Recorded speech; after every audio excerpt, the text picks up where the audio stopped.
अब पहले सवाल हम अजमेर सिंह जी से कर लेते हैं। अजमेर जी, जैसे आप बता रहे थे कि जो पूरा जो मामला है फीस की बात हम कर रहे थे कि हम ये भी जो सतवीर हुड्डा है वो बता रहे थे कि ऐसा है ही नहीं कि कोई जो फीस का जो बोझ है वो 75% पर डाला जाए, और भी उपाय हो सकते हैं और भी तरीके हो सकते हैं।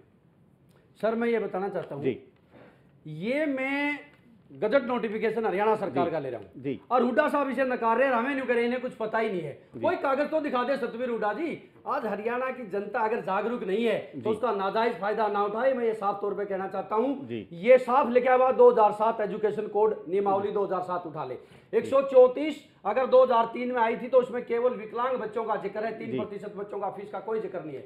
2007 में माननीय हुड्डा जी ने जो अमेंडमेंट करी, रविंदर जी सुनने की बात है ताकि जनता गुमराह ना हो, समय कम है आपके पास, मैं ये क्लियर करना चाहता हूँ, इसमें साफ लिखा हुआ है। और स्कूल के पास तो होता भी बजट क्या है, केवल फीस है। और फीस अजमेर जी समय तो मेरे पास बहुत ज्यादा है, प्रोग्राम थोड़ा छोटा है। मैं एक बात कहना चाहता हूँ हुड्डा साहब, मैं आपसे पूछना चाह रहा हूँ कि जी हरियाणा में क्यों है 134, हरियाणा में क्यों है?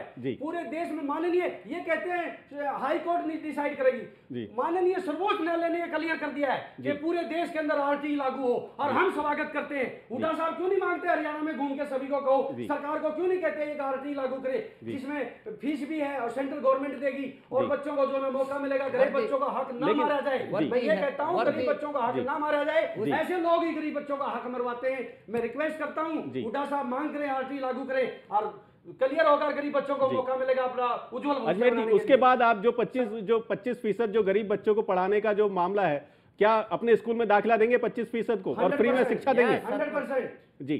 उसके लिए फीस भी तो तय, उसके लिए कोई फीस भी तो तय करनी पड़ेगी आप अगर कहेंगे कि साहब हमें इतने 3800 रुपए चाहिए पर बच्चे पर, वो तो संभव है नहीं। सर मैं ये कहता हूँ आरटी में पहले प्रावधान है जो गवर्नमेंट के एक बच्चे के ऊपर गवर्नमेंट का खर्च आता है, प्रत्येक प्राइवेट स्कूल उसका स्वागत करता है, केवल वही मिल जाए हमें।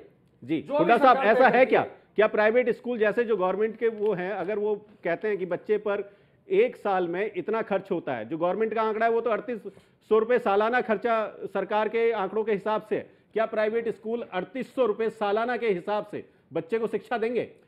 ऐसा है रविंद्र जी, मैं क्लियर कर देता हूँ, 1450 रुपए सरकार देती है, 1450 रुपए पर मंथ, एनुअल नहीं है। ऐसा है वो जो उसमें बात कर रहे हैं अरे उसको अदालतों का शायद कुछ ज्ञान नहीं लगता। पहली बात ये है कि मेरे उसके साथी आज दिन में मुझे सोनीपत मिले थे, ये कहने लगे पहले एक दफा 75% कर दिया था और फिर हटा दिया गया था, वो मैं कौदो भी निकाला हूँ, साफ कर दिया।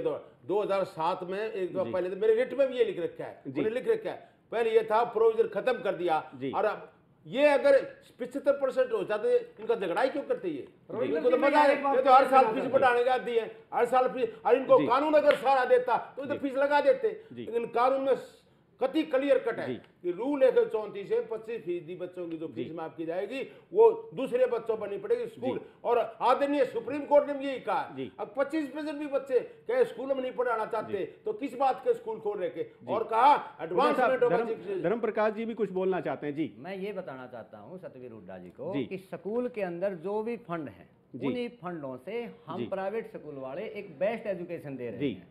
और जैसे सतवीर जी ने जिक्र किया कि सोनीपत में से हमारी बहस हुई, सतवीर जी के बेटे के जो बेटे ना प्राइवेट स्कूल में पढ़ते हैं, मैंने उनसे रिक्वेस्ट की थी यदि ये प्राइवेट स्कूल गलत हैं, इनकी फीसें गलत हैं, तो अपने बच्चों को आप सरकारी स्कूल में पढ़ाएं, सरकारी स्कूलों का अच्छा व्यवस्था करवाएं, ये प्राइवेट स्कूल सवेरे बंद हो जाएंगे। मैं रिक्वेस्ट करना चाहूंगा यहाँ पर कि जो बजट सरकार भारी बजट सरकारी स्कूलों पर खर्च कर रही है उस बजट का हिस्सा हमें भी दिया जाए। प्रकाश जी, अगर आपके स्कूल घाटे में चल रहे हैं तो आप सरकार को अपने स्कूल क्यों नहीं दे देते? नहीं, हम कब मना करते हैं और हम कब कहते हैं घाटे में चलते हैं? घाटे में तो आप अपना ये सेट भी नहीं चला सकते, क्या खबरें अभी घाटे में चल सकती हैं? नहीं चल सकती। रविंद्र जी, मैं एक बात क्लियर करना चाहता हूं, अगर गवर्नमेंट का एक स्कूल इस पब्लिक स्कूल की कमेटी को दे दीजिए, एक साल के अंदर आप सुधार ले लीजिए, हम दावा करते हैं इस बात का। आपको स्कूल तो इसीलिए दिए गए थे रियायत कीमतों पर, जमीन पानी बिजली सब कुछ मुहैया इसीलिए करवाई गई थी कि आप शिक्षा का विस्तार करेंगे, लेकिन ऐसा हुआ नहीं है।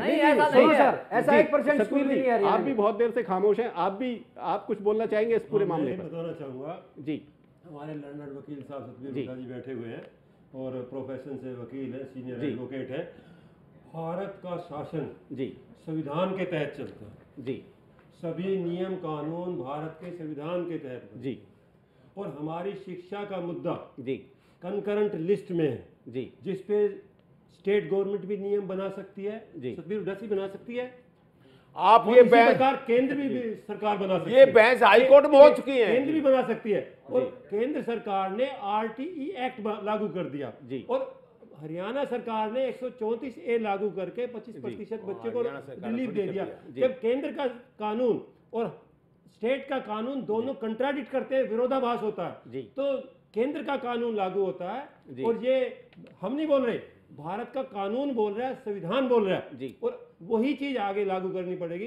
तो निजी स्कूलों को मानने में क्यों परेशानी होती है सतवीर जी? हाँ जी, निजी स्कूलों को से उसकी पालना करने में क्या परेशानी? कोई परेशानी नहीं है, सरकार ग्रांट दे जो RT के अंदर दे रखा है। और क्योंकि भारत सरकार का कानून RTE एक्ट 2009 है, जिसे सरकार ने लागू किया 2011 में, और अभी तक हरियाणा सरकार ने किसी भी स्कूल को एक भी ग्रांट नहीं दिए, एक भी बच्चों के किसी भी स्कूल को वित्तीय सहायता नहीं पहुंचाई है। हमारे सारे स्कूल NGOs हैं, सब वित्त पोषी संस्थाएं हैं, सरकार से कोई ग्रांट नहीं लेते। और मैं आपकी ध्यान आकर्षण में लाना चाहूंगा, हरियाणा सरकार के तहत 250 स्कूल एडेड स्कूल है, और हमारे गुड़गांव के अंदर 5 स्कूल एडेड स्कूल है, उनको भी नॉन एडेड कर दिया गया, जिसमें SD स्कूल खानसा रोड है, और अपना हेली मंडी के अंदर स्कूल है, एक चंद्रावती तावड़ू के अंदर स्कूल है, और एक अपने इसमें तावड़ू के एक और देहात के अंदर स्कूल है। तो सरकार के पास इतने साधन नहीं है। और हमारी जो पॉलिसी है पब्लिक और प्राइवेट सेक्टर, रसिया जो है जो पब्लिक सेक्टर पे आधारित था, आज रसिया खंडित हो गया। और अमेरिका जो कि उस पर आधारित था निजी सेक्टर पे, वो वर्ल्ड पावर है। तरफ ना जाए, अपने देशों की ही बात कर लें। एक छोटी बात कहना चाहूंगा इस बारे में मैं बिल्कुल शॉर्ट में कहना चाहूंगा। ब्रेक का समय हो चला है, छोटा सा ही जवाब दीजिएगा। हाँ, मैं छोटा जवाब यही देना चाह रहा हूं, स्कूल को तकलीफ क्यों होती? स्कूल का अभिभावक जब उससे प्रभावित होगा तो उसे स्वाभाविक है तकलीफ होगी, जब उस पर बोझ बनेगा तो स्वाभाविक है तकलीफ होगी। मैं ये कहना चाहता हूं, अगर हुड्डा साहब इस बात की मांग कर देगा RTE हरियाणा में आ जाए, तो उसमें तकलीफ क्या है? मैं ये जानना चाहता हूं, ये क्लियर करें, या तो उसमें क्या तकलीफ है? इसी सवाल पर ब्रेक के बाद वापस आएंगे और हुड्डा साहब से पूछेंगे कि वो ये मुद्दा क्यों कोर्ट में नहीं उठाते। फिलहाल समय हो चला एक और ब्रेक का। ब्रेक के बाद भी ये चर्चा जारी रहेगी। आप बने रहिए खबरें अभी तक पर।